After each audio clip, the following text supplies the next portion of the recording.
do you think about abortion? I'm like hella liberal, so it's like obviously I'm pro-abortion. There are times when you do need abortion, and it's up to that person and their rights and what they want to do. It's our body, it's our decision, right? If you're young, it's probably a good thing. If you want to go to college, it's hard with a baby in college. And would you identify as pro-life, pro-choice, or neither? Pro-choice, for sure. Oh my god. I had no idea this is how abortion takes place, right?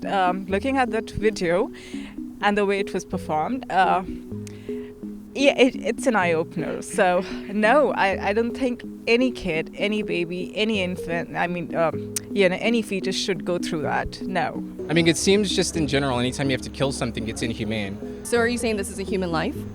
I mean, it's definitely present, you know? I mean, yeah, I guess, like, even if you can't afford to, if someone can take care of these babies, I guess, like, don't abort them, you know? The videos that you guys show me has changed my mind. Yes, circumstances, it still makes it hard, but because of the video, I think I kind of have, like, a better idea. And I felt bothered by it. Kind of like had a little change of mind of being middle of the road to saying maybe I would not be for abortion, no matter what, no matter what the circumstances are. After especially seeing this video, I realized, no, like, abortion is really wrong. Yeah, really, really wrong. Wow. It's scary to see, and I hope I will never have to do that, or I will never do that for my part now. One word, your thoughts on what you saw? It's actually really emotional.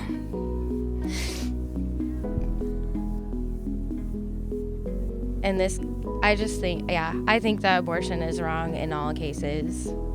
And maybe there should not be any laws with any exceptions. Would you say that this video changed your mind at all about abortion and your Absolutely. I've never seen it in detail like this. And who do you think should watch these videos? I think everybody, especially the young girls growing up.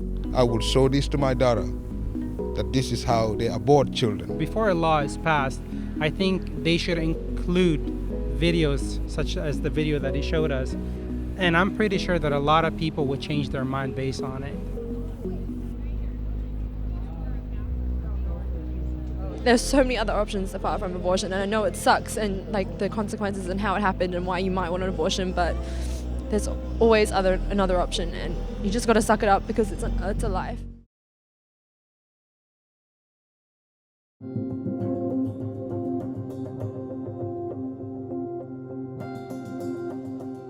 My name is Dr. Anthony Levatino.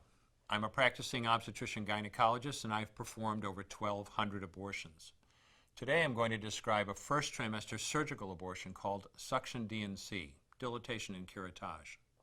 This is the most frequently performed abortion and is used typically from 5 to 13 weeks of pregnancy. After administering anesthesia, the abortionist uses a speculum like this.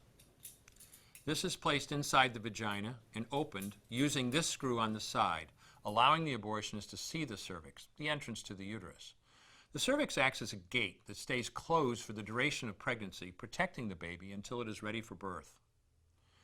The abortionist uses a series of metal rods called dilators, like these, which increase in thickness, and inserts them into the cervix to dilate it, gaining access to the inside of the uterus where the baby resides. The baby has a heartbeat, fingers, toes, arms, and legs, but its bones are still weak and fragile.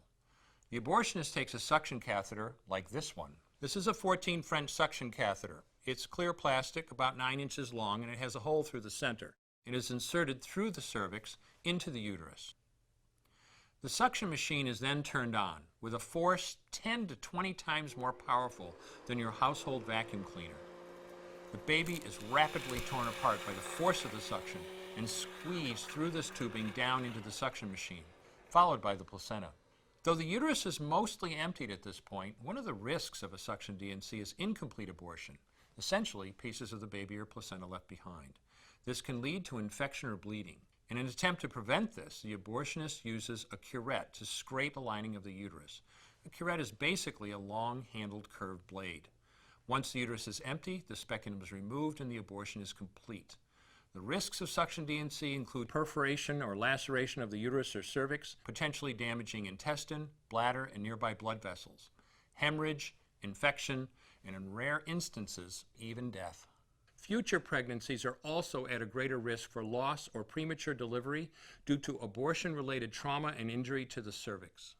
As I mentioned at the beginning, I'm Dr. Anthony Levatino, and in the early part of my career as an OBGYN, I performed over 1,200 abortions. One day, after completing one of those abortions, I looked at the remains of a preborn child whose life I had ended, and all I could see was someone's son or daughter. I came to realize that killing a baby at any stage of pregnancy for any reason is wrong. I want you to know today, no matter where you're at or what you've done, you can change. Make a decision today to protect the preborn. Thank you for your time.